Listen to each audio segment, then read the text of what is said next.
Sabi ko nga sa'yo, may tumawag dito, 32 ang ticket. Ganun lang muna. Pasensya at wala akong may tulong sa inyo. Ganyan talaga sa Valenzuela City. Eto guys, may papakinig ako sa inyo na isang truck driver na humingi ng tulong dito sa opisina ng RSAP o dito kay Kong Busita, no? O dito kay Colonel Busita. So dito, alamin natin kung bakit hindi natulungan itong kaawa-awang truck driver ni Colonel Busita. Dito kasi ay talagang hindi ito natulungan ni Colonel Busita dahil sa dahilan na mamaya ay malalaman ninyo. So eto guys, no? Bagong bagong problema to ng truck driver. Pero bago natin simulan itong video na to, at kung nakaabot kayo dito sa ating video, baka pwede naman ako makisuyo sa inyo na mag-subscribe naman muna kayo guys sa ating YouTube channel dyan sa baba, no? May subscribe button dyan, pakipindot naman po. At yung ating notification bell, nang sa ganun, pag may mga bago tayong upload, ay manonotify kayo, no? Salamat sa mga magsasubscribe guys, no? So magapit na tayo mag 600 subscriber. Tulungan nyo po ako guys na ma-hit natin yung 1,000 subscriber. Kasi baka madami makapanood ng video na to, mag 1,000 views, 2,000 views. Baka pwede naman mag-subscribe naman kayo guys, no? Para kahit papaano ay madagdagan yung ating subscriber. So ngayon guys, eto, salamat ha. So eto, ang kwento nitong truck driver na to ay nahuli siya sa Valenzuela, no? At ang masaklap dito ay nahuli na nga siya ay kada every hour. Eto matindi, no? Sa Valenzuela. Kada lumipas ang isang oras ay tinitikitan sila. Kumbaga, habang nandun ka at hindi mo inaalis yung iyong sasakyan ay unlimited ticket ka. Ang problema, kung magkano ang isang ticket, talagang mapapakamot ulo ka. Kasi, etong truck driver na to ay obstruction ng kanyang kada ticket, yung bang unlimited ticket niya, hanggat hindi naaalis yung kanyang sasakyan.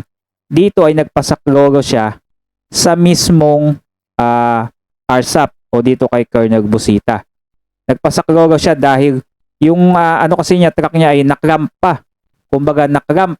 Tapos humingi siya ng tulong, tumawag siya dito. O yung mga truck driver diyan guys, no, kapag may mga problema kayo, possible din kayo matulungan talaga ni Colonel Busita. Kaya lang iba yung kaso na to dito sa truck driver na to na tumawag kay Colonel.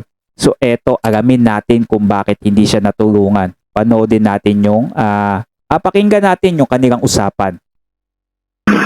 Hello po sir, good morning po. Hello po.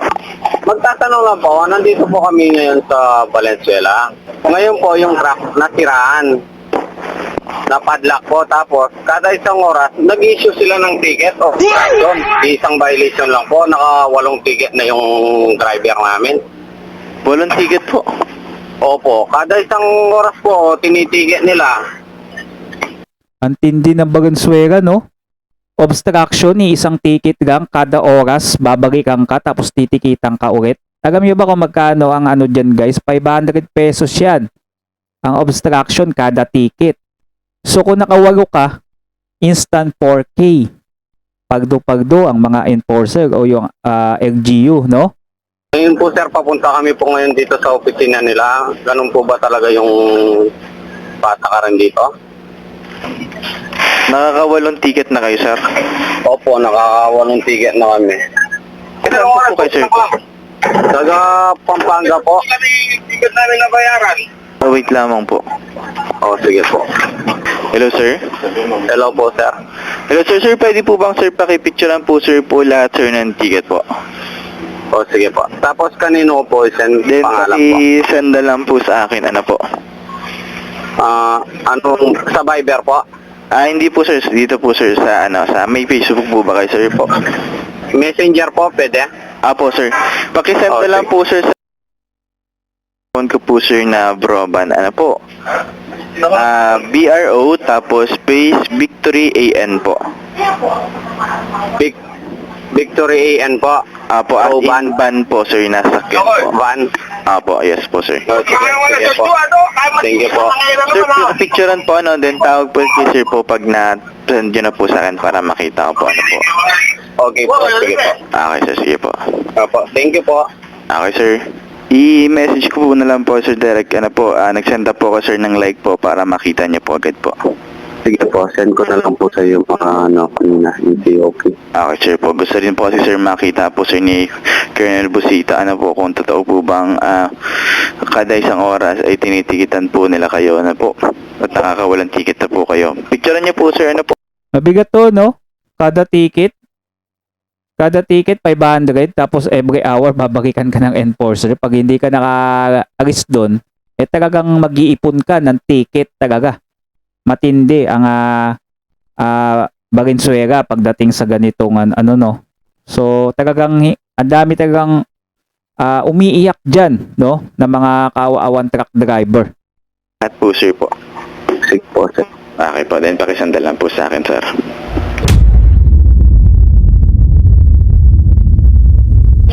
Hello, sir. Hello po, sir. Hello po. Opo, sir, kayo po, sir po, ay naandyan po po. Tama po ba? Opo, kasalungsungan po namin binabayaran na yan. Okay po, sige, sir po, wait lang po. Ano, sir, kakausapin po, sir po ni Colonel Busita Ayan po. na. Kakausapin na Sige siya po. ni Colonel. Ano po? Oh. Ayan, may ano pa, sponsor ah. Kapatid, good morning. Good morning po, sir. Anong nangyari? Bali nasiraan po yung isang truck dito sa may Valenzuela.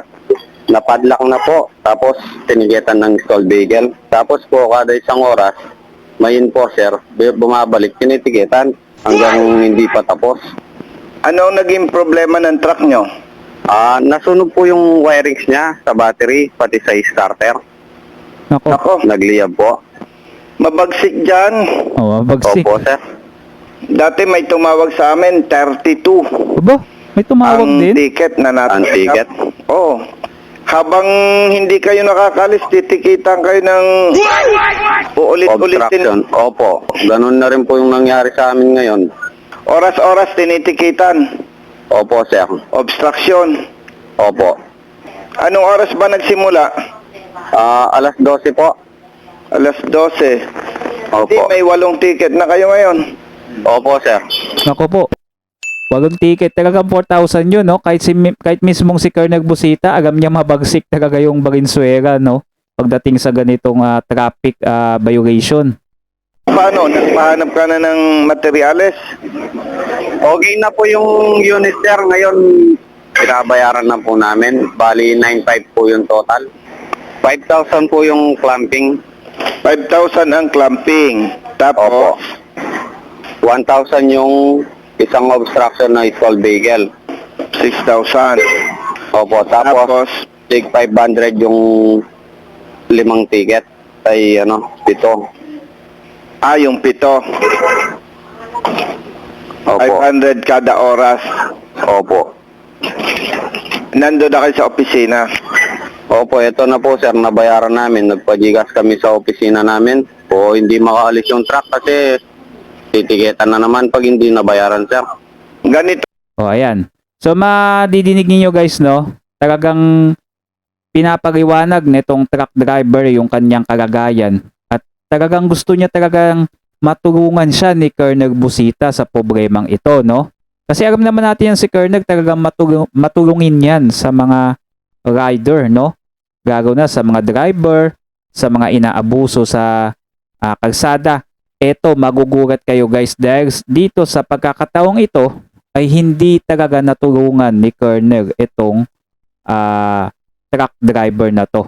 Pakinggan natin kung bakit. Kapatid, i-check namin kung ganyan talaga estilo nila sa ordinansa. Opo, sir. Paano po, sir, pag hindi natapos ngayon, tapos grabe yung sira, kinabukasan pa natapos, di sagdama mga natigat yung aabutin namin. Sabi ko nga sa'yo, may tumawag dito, 32 ang ticket. Ang dami po, no? Oo. Hindi tinulungan. Pinabayaan lang. Basta kada isang oras, babalik ang enforcer.